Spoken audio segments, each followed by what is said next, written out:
আমাদের ফার্মার্স আছেন, উনি মাতারবাড়ি ব্লকে।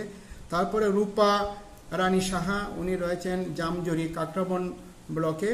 এবং রবীন্দ্র দাস নতুন বাজার অমলপুর ব্লকে আমরা 20-21-এ 3টে হ্যাচারি করে দিয়েছি এবং এখান থেকে খুব ভালো স্পন উৎপাদন হচ্ছে এবং আমাদের ফার্মার্সদের আর্থসামাজিক উন্নয়নে একটা বিশেষ ভূমিকা পালন করছে।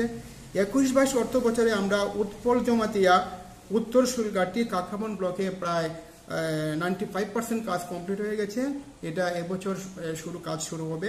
এটা খুব ভালো একটা হ্যাচারি হচ্ছে এখানে, এটা আমরা খুব ভালো আশাবাদ এটা নিয়ে। এবং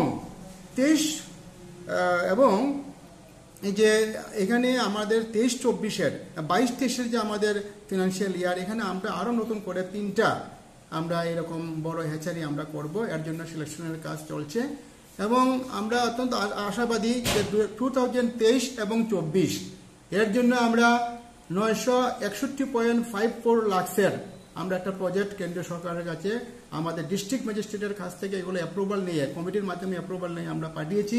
এবং অগ্রিম 2024 এবং 25-এর জন্য আমরা প্রায় 10 করোড় রুপিসের আমরা একটা প্রজেক্ট আমরা পাঠিয়েছি দপ্তরে। এটাও কেন্দ্রের কাছে পাঠানো হবে অ্যাপ্রুভালের জন্য। সর্বোপরি এই যে স্কিমটা আমাদের বেনিফিশিয়ারিদের জন্য একটা বিশেষ ভূমিকা এবং একটা ভালো আশার দিক সঞ্চার হয়েছে এবং আমাদের বেনিফিশিয়ারিরা খুব ভালো উপকৃত হচ্ছেন এবং রেসপন্স পাচ্ছেন। প্রতিনিয়ত আমাদের কাছে আসছেন, ওনারা অ্যাপ্লাই করছেন। সুপারিনটেন্ডেন্ট ফিশারি এবং ডেপুটি ডাক্তার যারা আছেন ডিস্ট্রিক্টে, ওনাদের কাছে ওনারা এটা বেনিফিট পাওয়ার জন্য প্রতিনিয়ত আসছেন এবং আমরাও চেষ্টা করছি আমাদের ত্রিস্তরীয় পঞ্চায়েতের সহযোগিতা নিয়ে তাদের কাছ থেকে সিলেকশন